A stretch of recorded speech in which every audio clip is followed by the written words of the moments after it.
Hello, I'm DG Ice, and this is Celebi Genesect.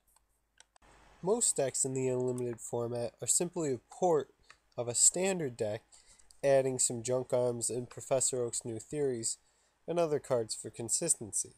This deck, however, combines an energy accelerator with an attacker that never existed in the same standard format. The real draw of the deck is the G-Booster A-Spec tool card, which gives you an attack that does 200 damage and can't be stopped by effects. The attack costs 2 grass and a colorless, and you also have to discard 2 of the energies. Additionally, the tool card can't be attached to anything but Genesect-ex. The other huge draw of this deck is Genesect-ex's ability Red Signal. Red Signal lets you choose to take a Pokemon off your opponent's bench and put it in the active position. So it's basically a catcher or a lysandre. But the cool part is you don't have to do any coin flips and you don't have to waste your supporter for the turn. Meaning Genesect-ex has one of the best abilities out there. If you want to use the G-Booster attack turn after turn, you're going to need to be able to attach 2 more energies each turn. This can either be done by attaching a normal energy and using a colress machine, or you can attach an energy normally and use Celebi's Force Breath. Using Celebi is better because that allows you to attach a plasma energy normally to get the Red Signal ability, because if you use colress machine and you attach a plasma energy, you're going to have 2 colorless and a grass energy and you won't be able to use the attack. To use Celebi's Force Breath ability, you need to make it the active Pokemon by retreating Genesect, and then you need to use the item card switch to make Genesect active again. The best way to give all your Pokemon free retreat is the stadium card Skyarrow Bridge. It reduces the retreat cost of all basic Pokemon by 1, and all your Pokemon in this deck have a retreat cost of 1 and are basic. Because Smeargle's Portrait Pokepower works in a very similar way to Celebi's Force Breath, they work very well together in the same deck. Personally, I don't like the card Dual Ball because I never want to have to get lucky to win.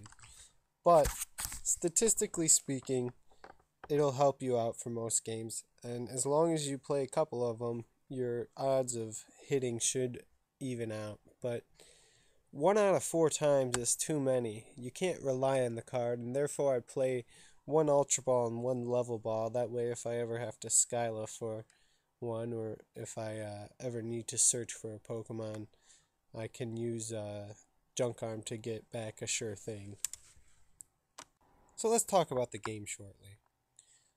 He was able to set up 3 Dynamos on the first turn, but we were able to use the combination of Plasma Signal and an early setup, getting out all 3 energies on the second turn, to be able to knock out one of his Dynamos before he could even evolve it. This is important because it meant he wasn't able to fully power up his Rayquaza here, having only 2 Dynamos, only being able to attach 3 energies that turn, which gives us a huge advantage in this game. Because you can only play 1 G-Booster, it kind of warps the way you have to play with it. You see here, I Ultra Ball for a Jirachi, so I can Jirachi for a Skyla, so I can Skyla for G-Booster. You also have to be conservative using Junk Arm, as you may need to Junk Arm G-Booster back multiple times. G-Booster is very important to be able to one-hit KO targets, but it's also important for targets like Pyroar. One time I played against someone whose only Pokemon was Pyroar, but my G-Booster was prized, so I had no way to get it out because I couldn't just Red Signal out one of his other Pokemon to take it. There is a way to get your prize cards out of the prize zone without knocking out your opponent, and it's through the ability of Rotom, which allows you to switch the prize card, any prize card you choose, with the card on the top of your deck. This costs a whole slot in your deck to get around a situation that rarely comes up, but it does only cost one card, so it's something you might consider. I played in my personal version, but I don't recommend it. The Victini my opponent's playing is one of the best counters to this deck. It can one-hit KO any Pokemon in my deck for only 2 energies.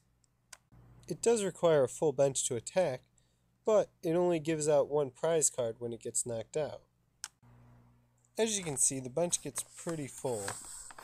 You may not need Virizion-EX every game, but it's always nice to just set it on the bench and make sure they can't poison you. Otherwise, the only really important thing is to have a second Celebi on the bench.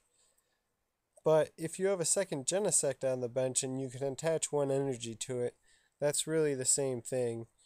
Because the only reason you would need 2 Celebis is if you need to attach 3 energies in 1 turn without a colress machine.